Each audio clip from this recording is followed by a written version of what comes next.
Mi nombre es Santos Gracia y hoy vamos a dar una conferencia sobre la importancia de la fase de formulación de proyectos como el factor clave para conseguir proyectos exitosos.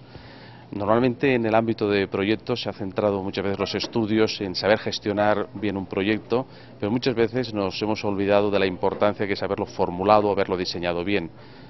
Porque muchas veces un proyecto se puede construir en tiempos, en plazos, con los recursos adecuados, haciendo un presupuesto excelente, pero sin embargo no haber ejecutado lo que realmente iba a solucionar el problema, lo que se esperaba del proyecto.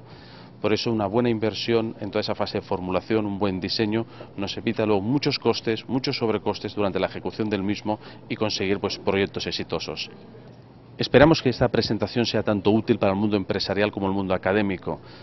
Al mundo académico porque le vamos a mostrar una forma de trabajar, aprender haciendo, es decir, que los alumnos tienen la capacidad que a la vez que hacen un proyecto aprenden una metodología de hacer proyectos y luego también esta misma metodología es aplicable en el mundo empresarial, que podamos incentivar en este mundo la necesidad de invertir un poquito más en esa fase de diseño, en saber planificar bien, en saber diseñar bien, para luego podamos hacer proyectos de muchísima mayor calidad.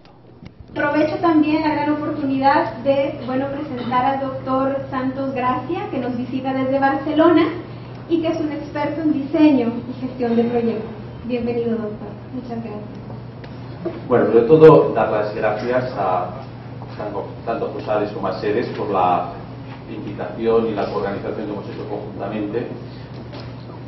Y más que nada porque vamos a iniciar un conjunto de conferencias que van a estar dirigidas básicamente al sector empresarial en distintas áreas de conocimiento. De hecho, la semana que viene la doctora Elvira Carles el tema ambiental, en el septiembre va a venir el doctor Salvador Ruz para el tema de la estructura organizativa de las empresas familiares, y me pidieron, porque esto no estaba previsto, que aprovechando una instancia que tenía, pues que les diese una conferencia, una presentación de lo que es una metodología de formular proyectos. Espero que les sea entretenido, porque normalmente cuando uno está en temas técnicos a veces son más complicados de explicar, y voy a intentar que les sea lo más fácil de entender y sobre todo no aburrirles. Miren, ¿de dónde surge la idea? Es una metodología que elaboramos conjuntamente, un conjunto de docentes, sobre una metodología para saber formular un proyecto, saber diseñar un proyecto. Miren, yo creo que todos les quiero poner un contexto que lo veremos todos tanto en el ámbito empresarial, en el ámbito público, que muchas veces los proyectos se desarrollan en tiempo, en forma, con el presupuesto adecuado, pero resulta que una vez que está ejecutado todo ese proyecto, vemos que hay errores, vemos que hay que hacer modificaciones, que hay que incurrir en sobrecostes. Si quieren, muchas veces cuando se hace una carretera, uno va conduciendo y está claro que el que la diseñó o el que la hizo nunca ha circulado por ella, porque hay errores de señalización, hay errores donde voy a dar la vuelta. Y si quieren ustedes, este mismo problema de errores lo podemos encontrar a la hora de diseñar un servicio público. Y luego comenzamos a incurrir en sobrecostes, si quieren un servicio público de transporte público, si quieren un servicio sanitario, o si quieren algo mucho más empresarial, en el diseño de una fábrica. Y también yo les quiero profundizar en otro problema. Desde el punto de vista del arte de proyectar, que no es una ciencia exclusiva de los ingenieros y de los arquitectos, el arte de proyectar es algo que es transversal a cualquier área del conocimiento. Hay proyectos en salud, hay proyectos en turismo, hay proyectos educativos. Nos encontramos muchas veces que a la hora de diseñar un proyecto solemos ir directamente a la idea preconcebida de lo que iba a ser. Mira, tenemos este problema y rápidamente vamos hacia aquí y comenzamos a construir eso de una forma natural y porque siempre se ha hecho así. También suele ocurrir en las organizaciones que contratamos un profesional, un recién licenciado o un experto, y él va adquiriendo la forma de trabajar de la organización a lo largo del tiempo, a base del prueba y error. Con lo cual estamos contratando una persona de alta formación y esa persona no es competitiva hasta que ha pasado un cierto tiempo y aprende la forma de proyectar la organización, o si quieren, a través de las paredes. O si quieren, otro ejemplo que nos encontramos a la hora de proyectos. Muchas veces hemos hecho un proyecto, al cabo de 3 años tenemos que ejecutar o diseñar un proyecto parecido y no tenemos la memoria histórica de ese proyecto. Y eso es vuelta a comenzar desde un balacero. Y si quieren, pónganlo en la administración pública. ¿Dónde estará el histórico de todos los proyectos que hemos ido realizando y por qué los hicimos así? Entonces, nosotros nos propusimos, ya hace años, el diseñar una metodología para conseguir distintos objetivos. Uno de ellos, que tuviésemos la memoria histórica del proyecto, no únicamente en su fase de ejecución, sino en su fase de diseño. Que a través de este mismo sistema pudiésemos tener una buena gestión del conocimiento entre todos los integrantes de la organización, no únicamente aquellos que están en la oficina de proyectos, sino que nos pudiesen personas que están, el que está haciendo el transporte, que se encuentra en la calle, todos nos pueden dar requisitos de diseño.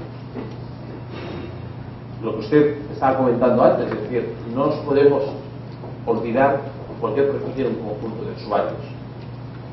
También nos propusimos que a la hora de hacer proyectos en una organización, en su fase de diseño, todos pensasen de la misma manera a la hora de formular un proyecto, de tal manera que para cualquier proyecto que tenga la organización, sea del campo ambiental, sea del turismo, sea unas instalaciones de alta tensión, la forma de formularlo ha sido la misma. Y ahí ya nos evitamos pues, que cada uno proyecta como quiere, como piensa, como no le da ninguna instrucción. Y luego, sobre todo, que tuviésemos una plataforma, un entorno colaborativo de trabajo en Internet, donde estuviese registrado todo el proceso de elaboración del proyecto, tuviésemos ahí la gestión del conocimiento, esa memoria histórica, y a la vez cualquier profesional que no esté inmerso en el proyecto se pudiese participar en ese proyecto sin necesidad que tenga que venir o decir, bueno, no te preocupes, yo te lo explico ahora. No te preocupes, ahí está todo registrado. Y evitando un conjunto de ineficiencias que tenemos en el campo de proyectos. Esto lo intentamos desarrollar, de hecho está en marcha, publicados, ustedes como en Internet lo encontrarán, una metodología que supiese tanto desde el punto de vista profesional como desde el punto de vista docente. Es decir, que formásemos, en mi caso, a ingenieros, de que esa metodología les sirviese para luego aplicarla directamente en el mundo empresarial, tanto a nivel pues, de carrera, de la estudiar y obviamente pues, a nivel de doctorado. Pues yo puedo decir el contexto, que van a ver una metodología de trabajo de cómo formular proyectos y que es absolutamente compatible y complementaria al marco lógico, yo luego se lo mostraré, o a lo que es toda la Project Management a través del PMI, es que complementa, ayuda a eso, no es una cuestión que vaya enfrentada a la otra, sino complementa en esa fase de proyectos. Miren, yo para introducir en materia, no os voy a hacer definiciones de proyectos porque sería realmente aburrido, pero para que vean un poquitín por dónde lo enfocamos.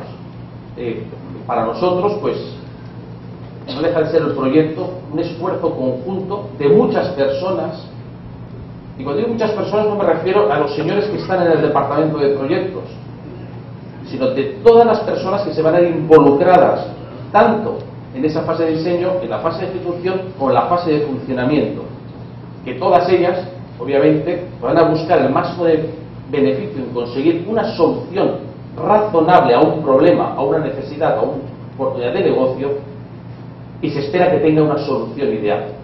Mire, ¿qué quiere decir esto?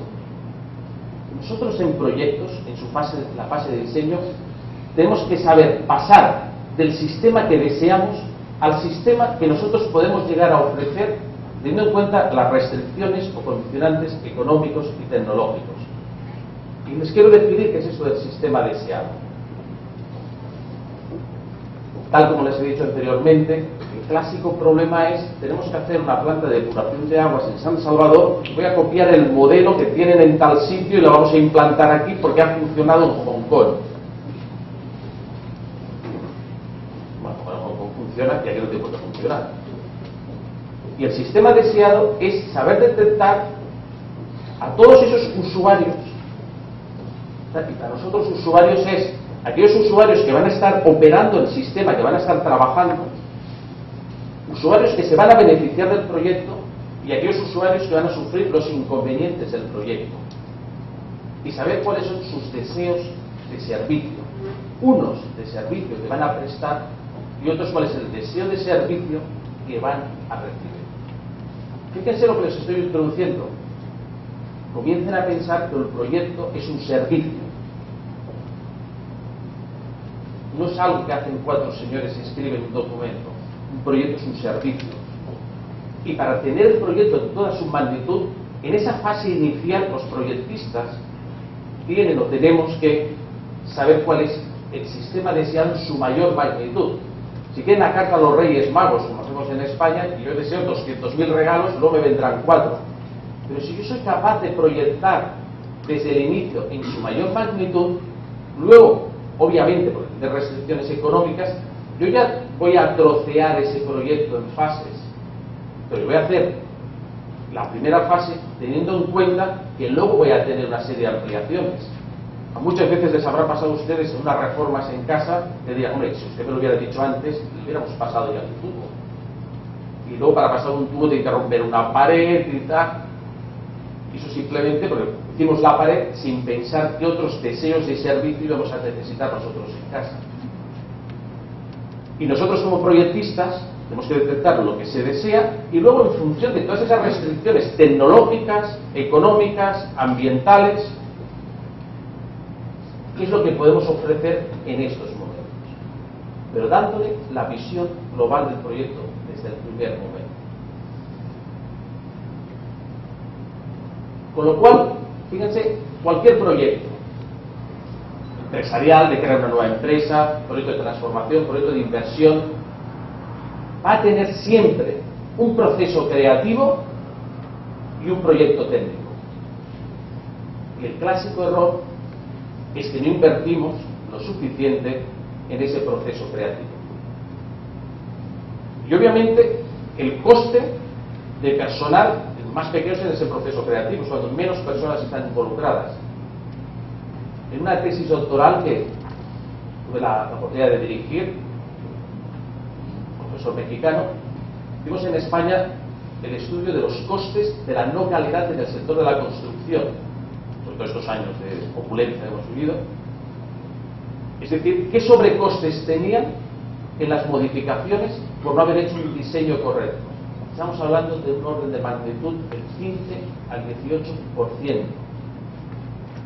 de errores de diseño. Yo no les digo errores de planificación. Entonces, si nosotros hacemos un buen proceso creativo, y es lo que les voy a decir a continuación, podremos luego hacer un proyecto técnico y obviamente planificaremos aquello que nosotros hemos pensado hacer, asignaremos los recursos adecuados y haremos un presupuesto adecuado. Pero no se olviden lo que también les estaba diciendo antes. Si no he hecho un correcto proceso creativo, seré el mejor project manager del mundo y construiré una barbaridad en tiempo, costes y con los mejores recursos del mundo, pero luego no servirá.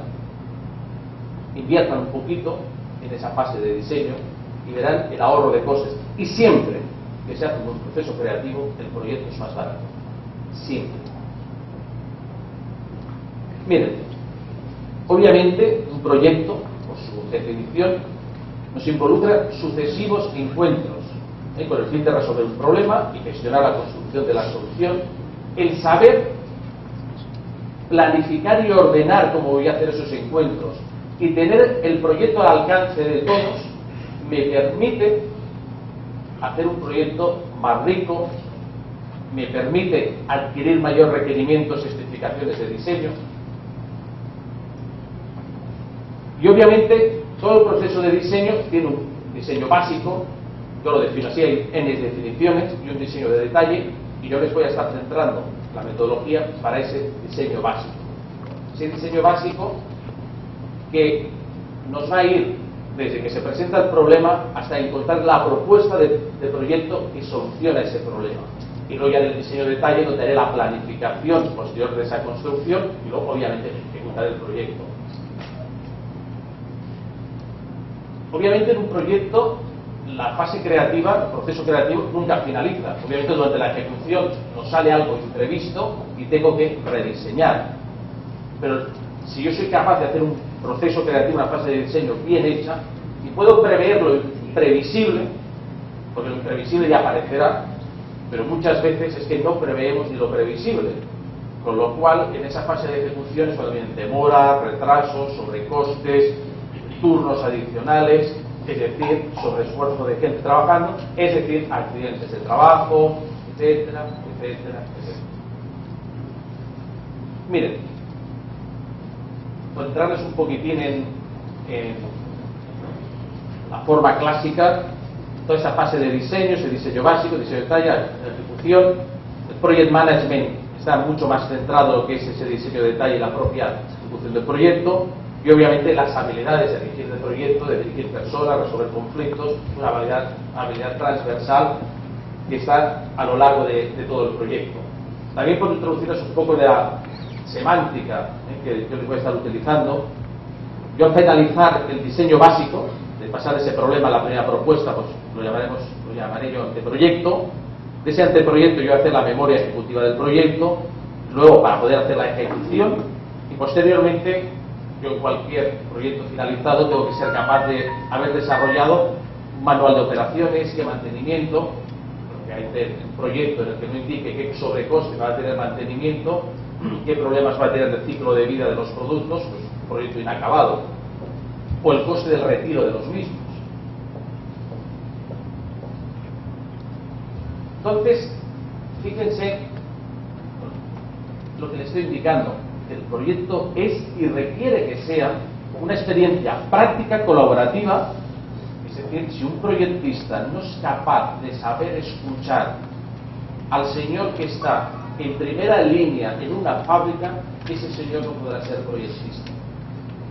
Hay que hacer curas de humildad, hay que ponerse los zapatos de aquel que está haciendo el transporte, hay que ponerse los zapatos de aquel que está haciendo el reparto.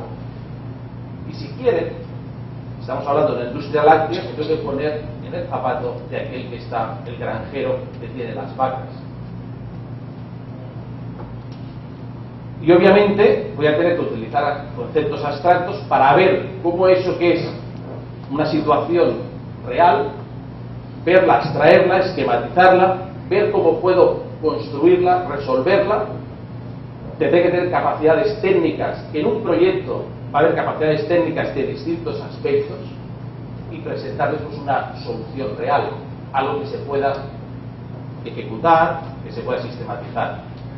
Con lo cual, nosotros ahí elaboramos una propuesta metodológica donde tuviésemos tanto esa fase de abstracción, ese proceso cognitivo, como que diésemos también cómo utilizar las herramientas clásicas de gestión de proyectos a lo largo de todo ese espacio, ese ciclo de vida que tiene el proyecto. Con lo cual, la propuesta metodológica, por un lado, nos fuimos a una propuesta donde pudiésemos aprovechar el desarrollo de las capacidades cognitivas usando las nuevas tecnologías. ¿Qué quiere decir esto? Que yo pueda aprovechar cualquier miembro de mi organización, esté donde esté, que me pueda aportar ideas y problemas que está teniendo para que yo pueda aportar una propuesta de solución de proyecto más rica y teniéndolo en cuenta. Y para eso voy a utilizar las tecnologías de la información para poder tener un espacio donde pueda compartir esas necesidades, esos requerimientos de aportar. Obviamente es necesario y se requiere que podamos propiciar el pensamiento y el trabajo en equipo.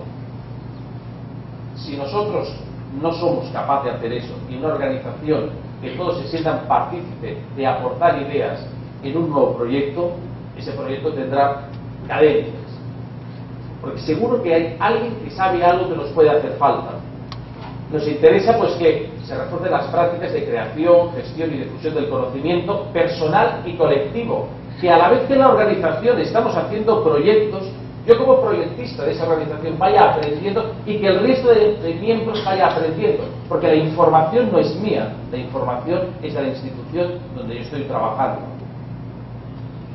Y para evitar esa tentación, que somos humanos, vamos a utilizar un espacio donde esté registrada toda la información de cualquier tipo de proyecto en cualquiera de esas fases. Obviamente que conozcamos las herramientas de gestión y dirección de proyectos y obviamente que para ejecutar un proyecto en un contexto técnico o un área de conocimiento oportuna, pueda tener los profesionales adecuados. Pero el arte de proyectar en esa fase inicial va más allá de ser experto en turismo o ser experto en medio ambiente. Es saber detectar los problemas y saber tener esta serie de habilidades que les he ido comentando.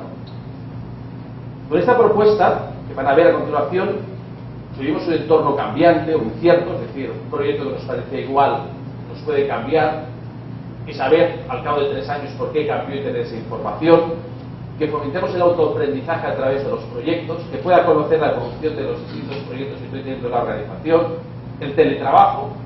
No puede ser que para un proyecto haya 200.000 viajes.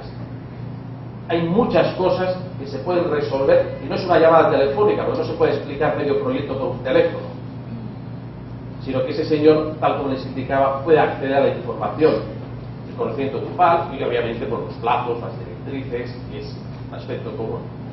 Con lo cual, esta metodología, por un lado, atendemos 2 funciones. Una, desde el punto de vista educativo, enseñar, y otra, capacitar desde un objetivo profesional. Capacitar para utilizarla rápidamente en el mundo profesional.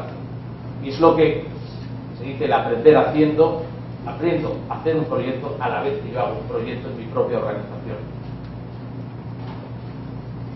Para conseguir este fin pedagógico, para cada una de estas fases, diseño, gestión y dirección, hicimos una metodología,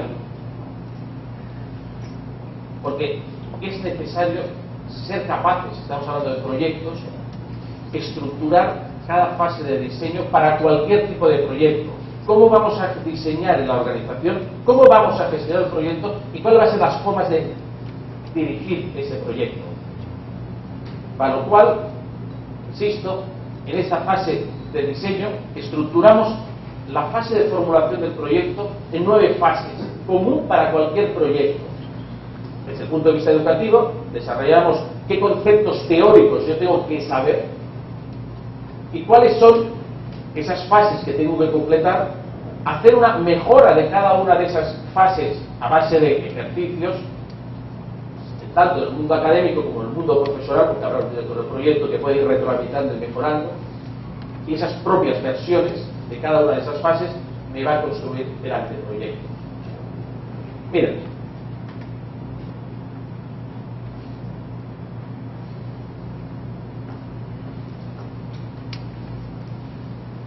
esto se intenta explicar un esquema, porque ya saben que el lenguaje de proyectos es de esquema. Entonces ahora les explico esto. Pero lo más divertido es lo del tanque. Miren, nosotros cualquier proyecto que tenemos es un problema real, ¿no? Es un problema real. Y nosotros como proyectistas tenemos que abstraerlo, analizarlo, conceptualizarlo y dar una solución real que un tercero pueda construir. Eso es la fase del diseño básico. Vamos a desgranar un poquito más. La primera cosa que yo tengo que hacer en esta fase inicial es saber detectar qué problema tengo, qué conflictos me generan y saber dimensionar el problema, de qué estamos hablando. Si quieren, podemos hacer un estudio de una mejora del sistema público de transporte, la instalación de un nuevo sistema público de transporte en la ciudad, porque tenemos un problema. El problema que tenemos en la ciudad es el tránsito, ¿verdad? Y el problema de tránsito, ¿qué conflicto me genera? Me genera una falta de calidad de vida, un exceso de contaminación. Puedo convertir a la ciudad no competitiva para inversión, porque tardan los desplazamientos. No digo que ustedes tengan ese problema, donde yo vivo, pues seguro ese problema está triplicado. Y tengo que ver de qué estamos hablando. De qué estamos hablando es cuántas personas se transportan, en qué dirección, en qué momento. No es lo mismo hacer un sistema de transporte público en San Salvador que hacerlo en la ciudad de Barcelona. Por Barcelona no llueve. No llueve poco. Cuando llueve es noticia. Entonces no es lo mismo. Ustedes tienen un clima súper agradable. Nosotros tenemos un clima que puede hacer frío y puede hacer mucho calor. Con lo cual, el modelo que nosotros podamos tener allí no les tiene por qué servir a ustedes. Y tenemos que analizar no únicamente la dimensión de cuántas personas se va a transportar, sino qué tipo de personas va a transportar.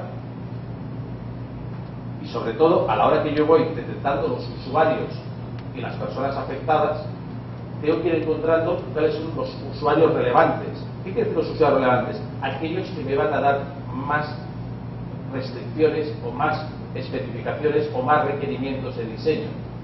Tengo que tener en cuenta que puedo transportar o necesito transportar algún minusválido, ¿verdad? Tengo que tener en cuenta también las leyes ambientales para evitar un tipo de emisiones. Tengo que tener en cuenta la seguridad de los pasajeros dentro. Y sobre todo tengo que saber cómo se quiere transportar a la gente y cuándo se transporta. Porque a veces en algunas ciudades la solución ha sido el cambio de los horarios de los trabajadores públicos. Los colegios comienzan todos a la misma hora, tener un problema de familia. Soluciona un problema, pero genera un conflicto familiar. Y ese es el primer trabajo que yo tengo que hacer. Si quieren, les hago otro ejemplo. Si yo tengo que poner una planta de una industria alimentaria, voy a tener en cuenta qué es lo que voy a hacer dentro, obviamente. Tengo que tener en cuenta de dónde voy a suministrar los productos y cómo los voy a recibir. Tengo que tener en cuenta quiénes lo van a distribuir, y si es un producto que se pone en los supermercados, cómo se pone ese producto en los supermercados. Voy a hacer una caja más grande de las estanterías de los supermercados. Voy a tener en cuenta cómo se puede transportar. Obviamente voy a hacer la recepción de los camiones pues a la altura que tengan los camiones. Los camiones en todo el mundo no tienen la misma altura de entrega de mercancías. Y yo tengo que analizar eso en toda su magnitud y comenzar a detectar en esta fase 2 todas aquellos usuarios que se van a beneficiar del proyecto, usuarios que nosotros llamamos consumidores. Vamos a detectar todos los usuarios que van a estar operando el sistema, el conductor, el sistema de control. Claro, tenemos un transporte público y hacemos que uno de los deseos no queremos esperar mucho. O quiero saber hasta cuánto tiempo va a tardar el otro. Siguiente autobús, ¿cuánto voy a tener que esperar? Un tema barato, es un tema caro. Yo tengo que tener en cuenta todos los deseos de esos usuarios que se van a beneficiar. Puede ser que haya estudiantes, puede ser que haya gente pensionada, o cual puede ser que tenga un conjunto de tarifas diferente. Bueno, cuando digo los usuarios operadores, no es únicamente el que está conduciendo el autobús, en el caso que sea un autobús, sino todos los sistemas de control que yo voy a tener para que funcione correctamente ese sistema de transporte. Obviamente voy a tener que tener en cuenta si ahora hay otros transportistas que hacen transporte público que no les perjudique, porque si no me van a cortar la calle y no me van a dejar poner en marcha el transporte público. Caso de las grandes huelgas en Santiago de Chile. Un gran sistema de transporte público y no tengo en cuenta lo que se llama allí las busetas. 2 años de retraso. Pues cortaban la calle, día sí, día no, nadie lo tuvo en cuenta. Voy a tener en cuenta también todos los perjuicios que yo voy a hacer durante la construcción de esa solución. Esto la puedo hacer en directo, hago el Transmilenio, pues ustedes son el caso de Bogotá o el caso de Curitiba, pues poner casi como un tranvía pero que es un autobús, pero mientras hago las obras pues no circula ni Dios por la ciudad. Y resulta que esto es un proyecto real que hicimos en la ciudad de San Juan, que la gente dice, es sensacional, el tren urbano, metro. Si esto es precioso, pero es que la mayoría de la gente vive a las afueras. ¿Y yo cómo llego hasta?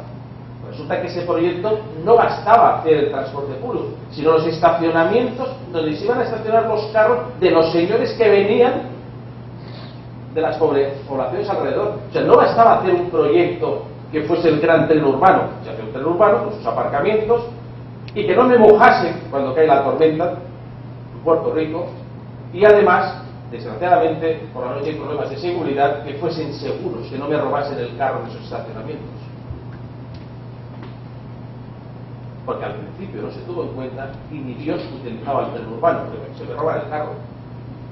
Los ladrones ya sabían dónde tenían que ir, a esos estacionamientos. Y encima me mojaba y llegaba sudado.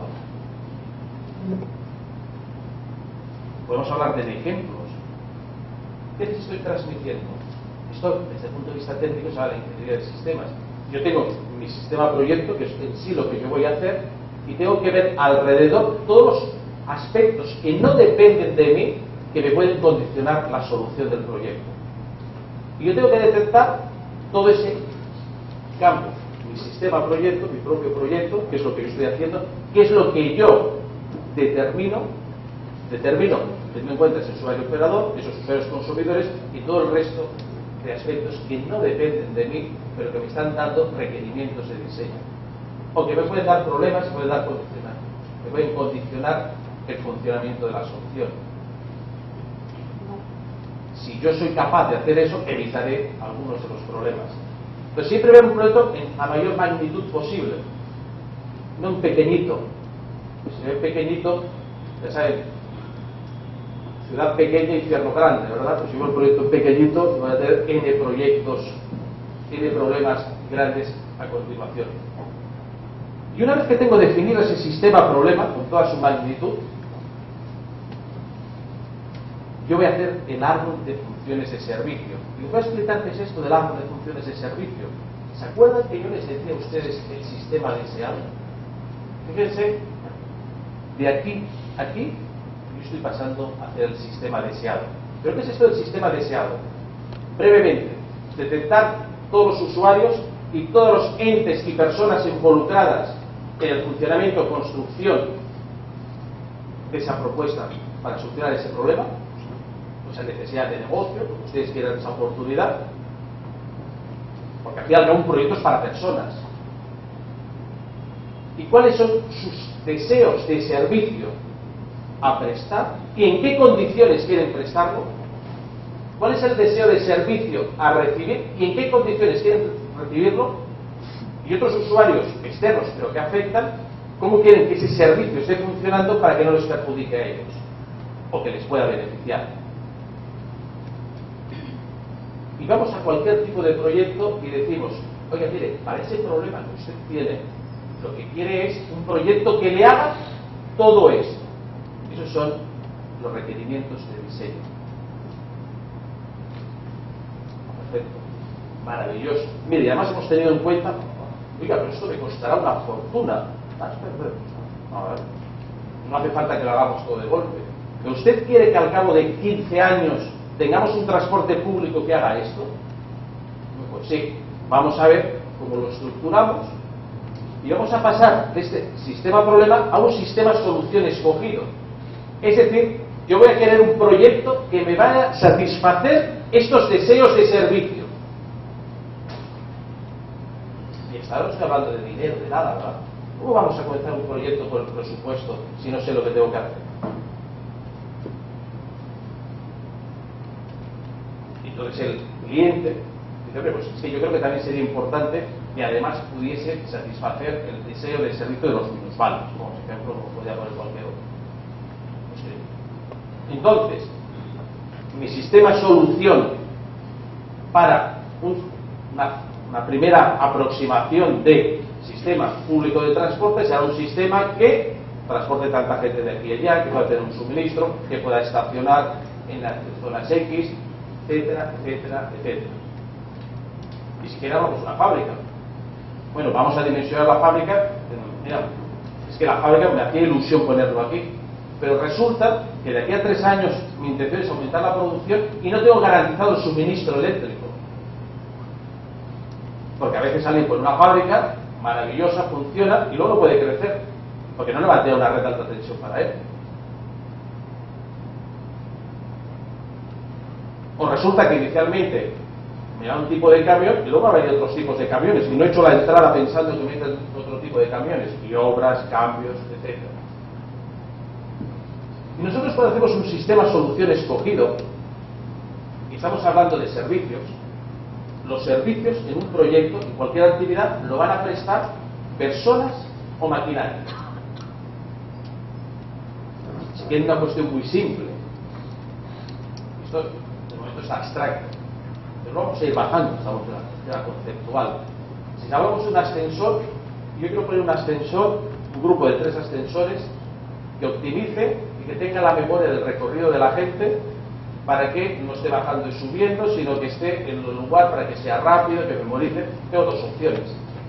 O tener un señor que está haciendo clic donde tiene que estar el ascensor, que sería la persona, un usuario operador que ejecutaría ese deseo de servicio, o puedo tener una placa informática donde tiene la memoria y me hace el mismo servicio. No quiere decir que sea mejor el sistema informático que el sistema de la persona, en este caso es obvio, pero en otros casos hay deseos de servicio que lo van a tener que prestar personas y hay deseos de servicio que lo van a tener que prestar componentes. Si nosotros estamos y nosotros comenzamos a esos deseos de servicio para una fábrica, pues mire, aquí nos hará falta pues, un almacén para las mercancías, aquí me hará falta. Yo comienzo ya a detallar, a poner dibujitos de lo que me está haciendo falta. Pero fíjense, estamos hablando de personas o maquinaria que me hará falta, de personas o autobuses que me harán falta. Entonces aquí, en función de la dificultad en esa fase 5, yo voy a estudiar qué deseos o qué servicio tienen que prestar esos usuarios operadores. Llámese aquellos que van a estar trabajando en la fábrica. Pues en esa fábrica yo voy poniendo distintas unidades de producción, distintas partes de esa cadena de productiva, y resulta que yo veo para cada unidad la complejidad del trabajo a realizar por ese usuario operador. Y a partir de allí comenzaré a determinar cuál va a ser la capacidad que tiene que tener esa persona que va a estar desempeñando ese trabajo, llámese son informáticos, ingenieros, arquitectos, el operador, el que empaca, o dícenlos como ustedes quieran. Pero yo tengo que saber qué es lo que se tiene que hacer, cuál es la dificultad y qué capacidades tiene que tener esa persona. Porque lo que no puede ser, como evaluador de proyectos, que venía un proyecto, 18 ingenieros, 8 arquitectos, 8 físicos y 7 químicos. ¿Por qué 7 y no 9? ¿Y por qué químicos? ¿No? Hace falta químicos porque va a haber una unidad de análisis que la complejidad del trabajo que se tiene que realizar tiene que tener unas personas que tengan estas capacidades, y eso es equivalente a tener químicos.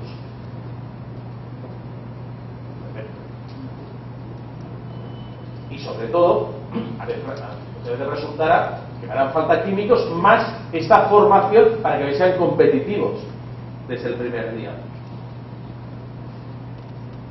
O qué plan de formación les voy a hacer para que me sean eficientes desde el primer día.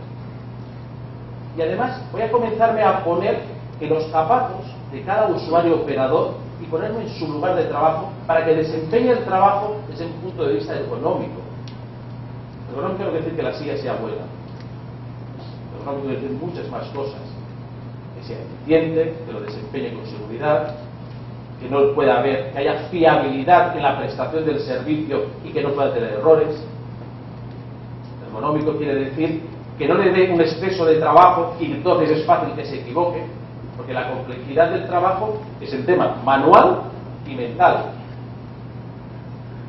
Entonces yo dimensiono si la comprobación de las unidades que salen de yogures en esa fábrica, si los que vigilan son 2, 8, 9 o 10, en función de la dificultad que tenga eso de darlo desde el punto de vista humano.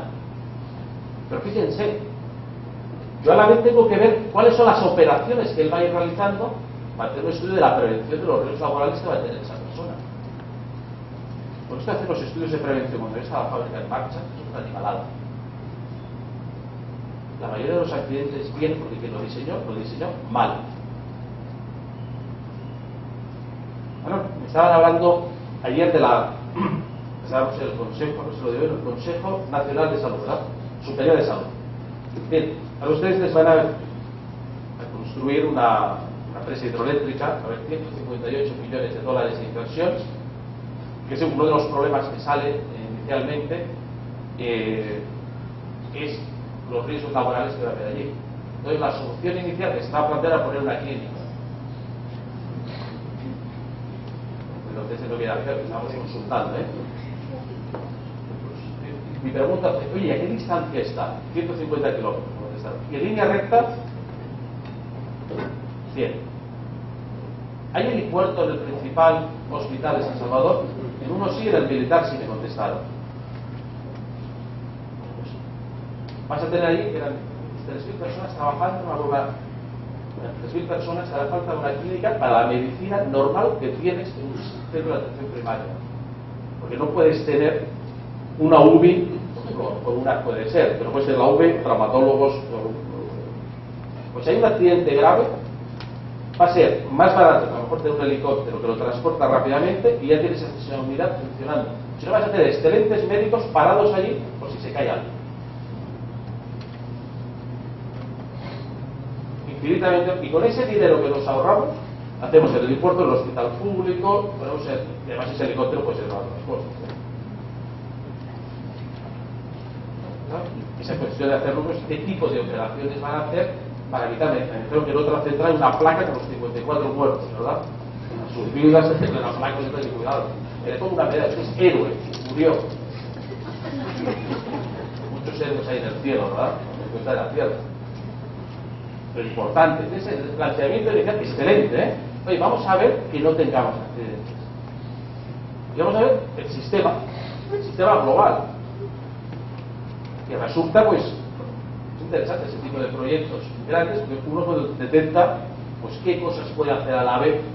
Porque si eso uno lo hace sobre la marcha, no será el 158, será el 358, ya se lo digo. Interesante, ¿eh? Desde la fue una conversación muy interesante, muy constructiva. Entonces, fíjese, volviendo a los usuarios operadores, es tan difícil que el proyectista se ponga en cada puesto de trabajo y ver cómo va a desempeñar el trabajo.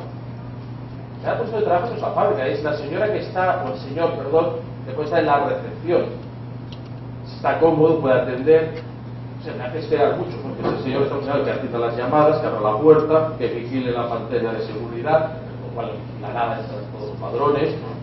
Vamos a analizar cada uno de esos puestos de trabajo y entonces ahí determinaré las características del personal, características, formación y número de personas que me hacen falta, usuarios, operadores. Y ahora vienen las cosas. Bueno, yo tengo una fábrica. Una fábrica puede tener componentes industriales, puede tener esto, puede tener lo otro, perfecto. Bueno, esto es un caso real, un proyecto hidráulico también. Vamos a poner una bomba que me viene de Japón buenísima. La mejor bomba del mundo. No explote, se puede explotar. Oye, ¿y qué pasa si se estropea? No, un técnico de Japón. ¿Cuánto tarda el técnico en Japón? 3 días. ¿Y yo qué hago durante 3 días? Se para la... ¿Sabes qué? Vamos a, en lugar de poner una bomba japonesa, vamos a poner 2 bombas no japonesas, pero cuando se me estropee una pueda tener la otra. Es decir, en esa fase 6, donde ahí está el tanque de la bomba, voy a analizar la fiabilidad de todas esas cosas, maquinaria, componentes informáticos, que yo voy a obtener, que son las cosas que me hacen falta para prestar el deseo de servicio. Porque muchas veces te digo, ¿por qué he puesto el ventilador aquí? Pues porque quedaba bonito. Bueno, perfecto. ¿Y cuál es el deseo de que no? Quedaba bonito. Muy bien. ¿Y por qué he puesto esta buseta tan grande? No, porque esta es la que siempre compramos. Pero ¿cuánta gente vamos a llevar? 4 o 5. No hará falta eso. Y además vamos a ver la fiabilidad que tiene. ¿Y cómo se analiza la fiabilidad? Si no hace falta ser un experto, sino deseos de servicio que yo quiero prestar, lo comienzo a ver en negativo. Oye, ¿en qué me puede fallar todo aquello que yo voy a prestar? Lo que se llama el árbol de fallos. ¿Qué fallos puedo tener yo a la hora que estoy prestando un servicio por las personas o por la maquinaria? Eso es diseñar, eso es prever. ¿Y qué medidas correctoras pongo a ese sistema de solución escogido para tener en cuenta, por un lado, los errores de las personas y por otro lado, en qué se pueden fallar las máquinas? ¿Y qué mantenimiento tienen que tener esas fábricas? Porque yo voy a tener que tener en cuenta en el coste de la vida útil. ¿Qué recambio van a tener? Y yo no voy a diseñar únicamente mi fábrica teniendo en cuenta cuando está funcionando. Yo tengo que diseñar la fábrica cuando está parada, cuando se hace un mantenimiento. Yo tengo que tener en cuenta en los distintos estados que puede tener cualquier sistema. Yo les hago otro ejemplo. Ustedes seguro que trabajan en Internet, ¿verdad? Y las empresas funcionan en Internet maravillosamente. ¿Qué hacen ustedes cuando se cae el Internet?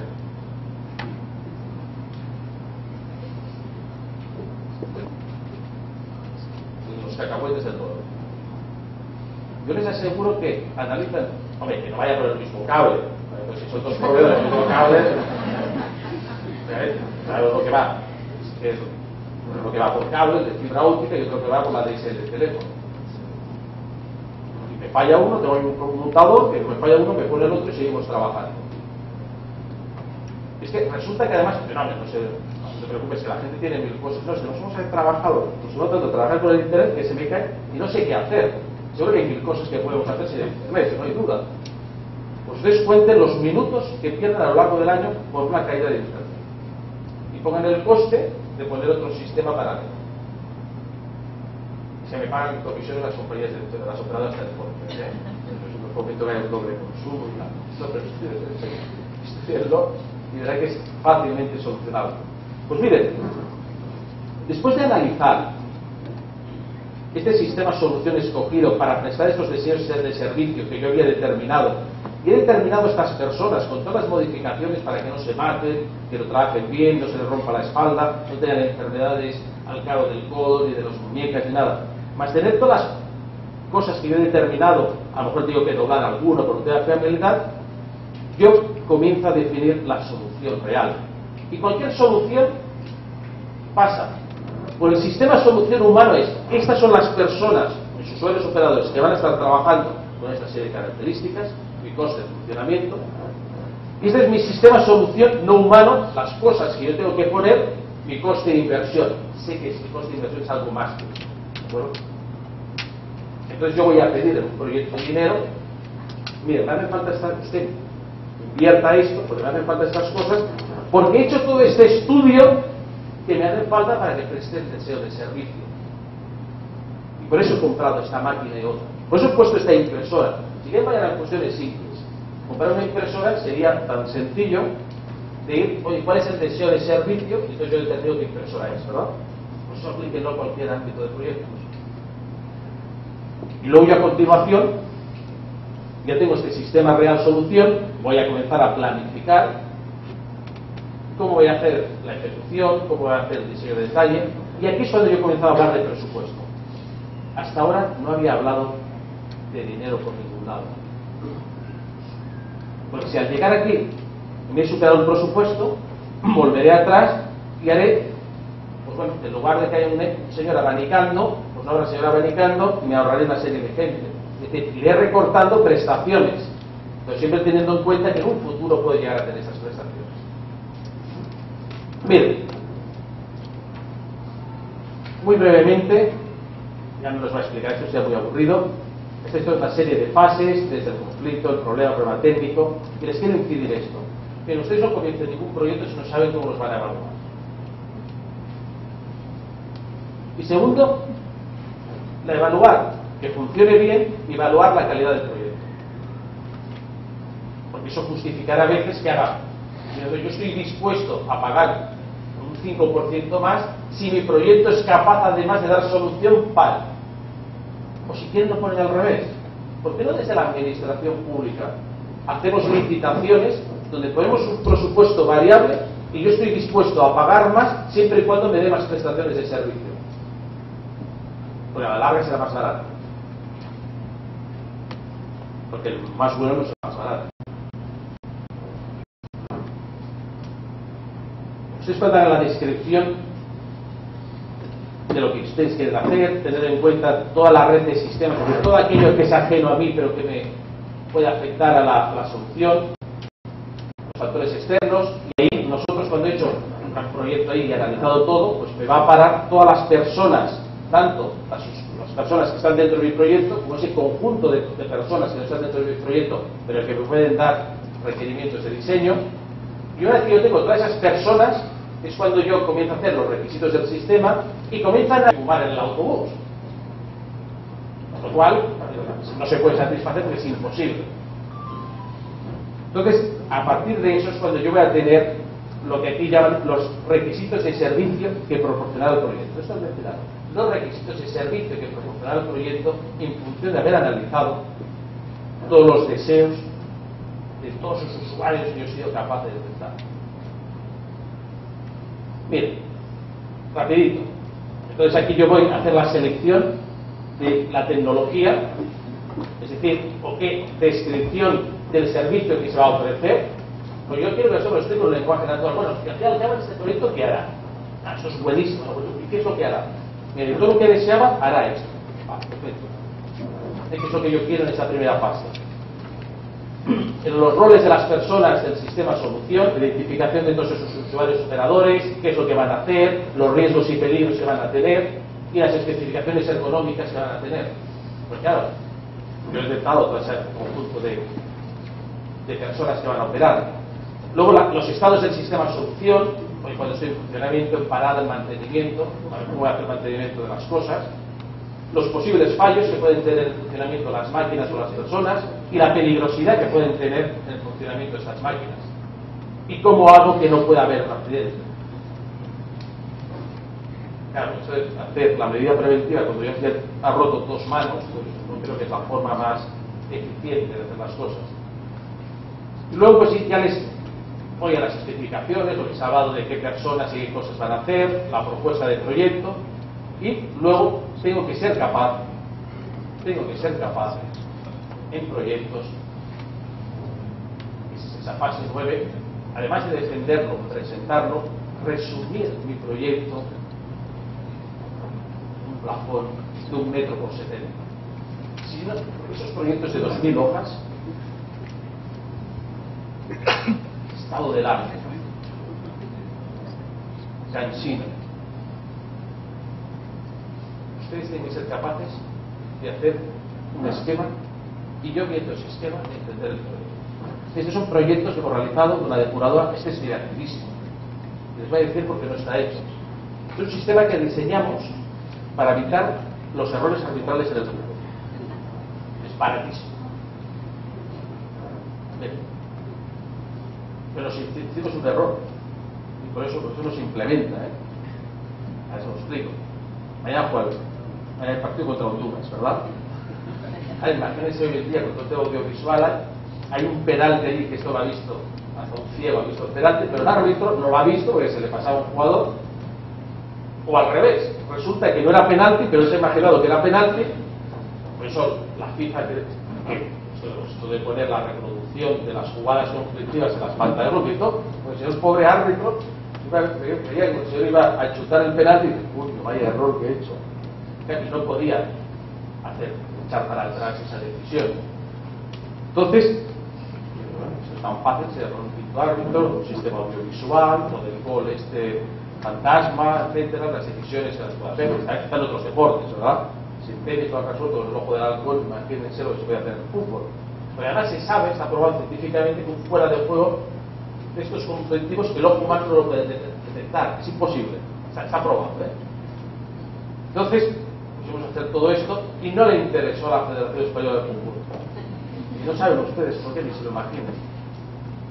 Porque si no hay conflicto en el fútbol, no hay diarios, no hay programas de televisión, no hay moviolas, no hay publicidad, no se venden diarios y no se puede pagar tanto los jugadores.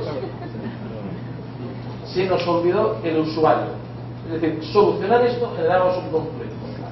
¿De qué iban a vivir de lunes a viernes todas las televisiones? ¿Cuántas horas del penalti? ¿Usted qué piensa? ¿Ha pasado de nuevo golpe? Sí, no. Aquí hemos votado 3 penaltis y 2 no. Pues el árbitro en medio segundo tenía que enterarse la penalti, ¿verdad? ¿En serio? Por eso no lo van a poner. Que no se engañen, que no lo van a poner sobre el fútbol. Pero baratísimo, baratísimo. Había un sobrecoste que al quinto árbitro le tenía que estar. Para nada. ¿Qué le vamos a hacer? Miren, y este es otro. Puso un proyecto europeo, sensacional, para evitar las muertes en los automóviles. Tampoco interesado. Esto llegará. Pues resultaría que todos los automóviles tendrían que tener un sobrecoste de unos 4.000 dólares. Primera historia. Primero, el 35% de los muertos de accidentes de tráfico va relacionado al alcohol. Les aseguro que aquí tiene el mismo problema que en Europa, y la menor duda. Y es tan difícil poner un sistema de que el borracho no puede conducir. Eso cuesta $300. Sigamos. El otro gran porcentaje es el exceso de velocidad. Oye, ¿existe el GPS? Eso que en cada lugar hay una velocidad en la carretera, ¿no? Eso cuesta un poquito más. Y luego hay otro que es reforzar el carro, porque se sabe seguramente dónde están los puntos débiles. Pues hay ciertas marcas que son más conocidas por la seguridad de un accidente, y eso reforzarlo en un utilitario pues tiene un sobrecoste importante. Pones eso y evitas un gran porcentaje de accidentes. Pero ¿saben dónde está el conflicto? Que no se lo saben todavía. No sé si a ustedes les pasa, pero nosotros mantenemos en España el sistema policial por las multas de tráfico que hacen, lo que cobran. Entonces además están escondidos donde pone el límite 80 y sabe que todo el mundo va a hacer hasta 85 y 200 euros. Pues ¿cómo van a poner un limitador aquí que dejarían de recaudar? Se nos olvidó en el proyecto los ingresos del Estado por las multas de tráfico. No, allá te embargan la cuenta. Y no vas, a lo mejor el juez al cabo de 2 años te da la razón, pero primero te han confiscado el dinero. Fíjense, qué cosas. El problema era ese, que no esto no interesa. Miren. Bueno, y ahora vamos a entrar en otro punto. ¿Cómo hacemos todo esto para que a la hora que yo diseñe un proyecto vayamos aprendiendo todos? ¿Cómo lo sistematizo? ¿Cómo puedo hacer que sea participativo? Pues bien, pues utilizamos un entorno colaborativo de trabajo en Internet, donde yo tenga todas esas fases que yo les he hablado, para que cada una de esas fases tenga pues esas versiones parciales, unas versiones finales, donde yo tenga toda la información del proyecto y a la vez que yo vaya haciendo cualquier proyecto pueda acceder a otros proyectos y no únicamente el que está haciendo, sino yo pueda hacer otro proyecto y pueda aprender de cómo lo han hecho, por qué lo hicieron, porque hace 2 años tienen esas modificaciones. Y obviamente cuando estoy utilizando el entorno colaborativo de trabajo en Internet hay que matar la herramienta más peligrosa que hay en proyectos. Se llama correo electrónico. ¿Sí? A veces analicen cuántos correos idiotas de la propio trabajo se reciben al día. Porque ahora como somos todos tan democráticos que informamos a todo el mundo de todo, hasta de los cumpleaños de todas las personas. Fíjate, oí 200 correos y si no, pasa una reunión, yo te lo envié. ¿Cuántas horas se pierden en la oficina? Porque tengo que leer todos los correos para que no me digan que yo te lo envié. Mi proyecto está prohibido el correo electrónico. Prohibido. Nada más si el correo electrónico va a decir, oye Pedro, te envié eso y sé que no has accedido, ahora veremos cómo sé que no ha accedido y consúltalo porque me hace falta que lo mires. Entonces yo en proyectos, en un entorno colaborativo de trabajo en Internet, donde puedo depositar la información y yo accedo a ella y la tengo bien clasificada o ordenada y accedo a la parte que a mí me interesa, en la cual yo puedo participar y puedo aportar. A mí el resto no me interesa y si me interesa sé dónde voy a acceder. Miren, obviamente en un proyecto vamos a resolver un problema, producir los documentos y generar conocimiento en esos documentos para que me quede para el resto de proyectos. También voy a hacer desde el punto de vista educativo y cada uno tenga el rol, a veces el jefe de esa fase y a veces es el mandado de esa fase. Pero hay una cuestión básica también. Antes de mandar hay que aprender a obedecer, hay que quitar la sensibilidad de un garbanzo sobre 8 colchones. Es decir, sensible, ¿no? Entonces hay que saber dar órdenes, eso es parte de la habilidad que uno vive cuando participa en estos proyectos, o sea, quitarse la sensibilidad. Y obviamente en los encuentros que yo tengo en un proyecto pueden ser cara a cara, asistidos, pueden ser por el Skype, tanto da. Si cuando puedo trabajar con un señor que está en el mismo país y en lugar de estar en San Salvador está en San Miguel y estamos trabajando, estamos en una compañía, no hace falta que estemos todos juntos. Esto nos permite a la vez generar un espacio de trabajo donde ya tengamos pues normativas, reglamentaciones. Si estamos haciendo proyectos técnicos, resulta que cada vez que inicio un proyecto tengo que comenzar a poner normativa de instalaciones de baja tensión, normativa de tal. No, yo voy a hacer un espacio ya, una biblioteca del tipo de proyectos que nosotros estamos haciendo, para que sean aprovechables para cualquier otro tipo de proyecto o en cualquier fase del proyecto. Obviamente hay que hacer limpieza, ya saben que esto del exceso de información es desinformación. Voy a tener un espacio donde hay una serie de debates. Porque esto de las reuniones de pasillo, ¿te acuerdas que yo te distribuí esto tal? Pero tú no me entendiste cuando nos encontramos en la cafetería que te dije que esto es como el amor. Las cosas por escrito se quedan. Esto de las palabras se las lleva el viento. Entonces, bueno, hay gente como yo sería que no, pero me refiero. En este caso es todo lo que nosotros estamos haciendo, vamos a registrarlo, qué es lo que hemos discutido, qué es lo que hemos aportado. Puedo tener, obviamente si no hay ninguna restricción de información, todos los proyectos que estoy desarrollando en mi corporación, o el histórico que he tenido, y poder acceder en cualquier momento. Puedo tener mis foros de colaboración, mis foros de discusión, cómo voy a estar repartiendo los trabajos, cómo ha sido el reparto de las tareas en cada una de estas fases. Y obviamente, lo que les comentaba hace un momento, aquí no hace falta el correo electrónico. Para cualquier documento que yo deposito, trabajo o modifico, esto es como la KGB y la CIA juntos. Yo puedo ver quién lo ha leído, quién lo ha creado, quién lo ha modificado, quién ha aportado. Eso desde el punto de vista académico es muy bueno. Esto lo bueno es no explicárselo a los alumnos el primer día. Entonces, piensen como bellacos todos. Ustedes nunca mintieron a su profesor. Y esto profesionalmente ya es durísimo. Entonces, luego tiene la picaresca siguiente. Tiene la fase 2, que es todo el mundo hace clic, clic, clic. Pero se olvida que el sistema detecta cuántos clics has hecho. Pues claro, usted no le puede abrir 18 documentos en un minuto, dice que no le he hecho ninguno. Todo esto, pues, también, esto desde un punto de vista profesional, pues es interesante también.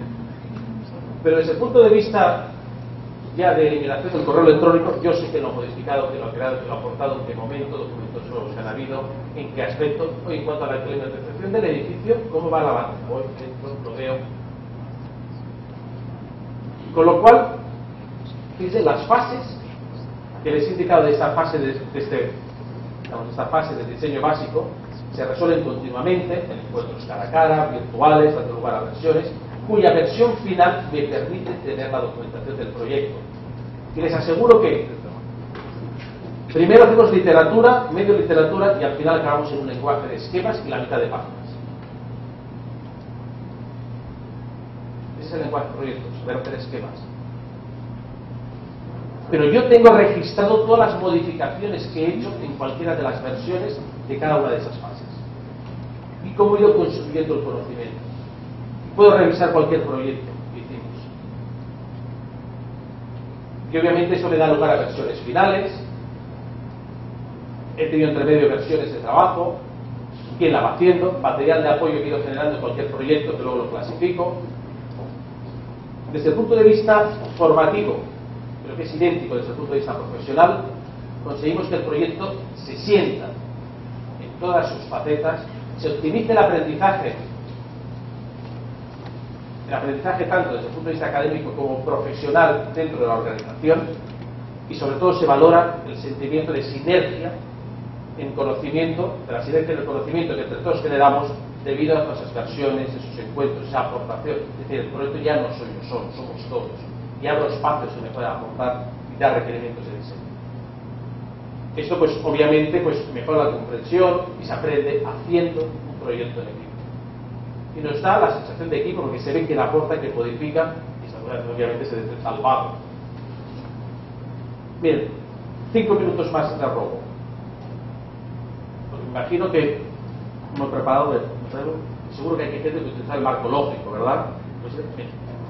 Pues otra tesis doctoral, que la pueden buscar, hicimos como una metodología de diseño de proyectos me complementa el marco lógico. Es decir, yo lo que les he presentado no discute al marco lógico, sino lo complementa. Obviamente la metodología profesional de diseño de proyectos es como la llamamos, pues son los pasos sistemáticos para análisis lógico, abstracto del diseño de proyecto, facilita la formulación del proyecto, y el marco lógico pues es una metodología para la planificación y seguimiento y evaluación de un proyecto, pero bajo mi punto de vista pues hay algunas limitaciones. Es decir, el marco lógico lo tengo más en todo este espacio, y nosotros complementando esta zona pues hemos ayudado a que muchos proyectos de cooperación estén mucho mejores justificados. Aún más, hemos conseguido que lo que es la típica matriz del marco lógico, perdón, pido demasiado rápido,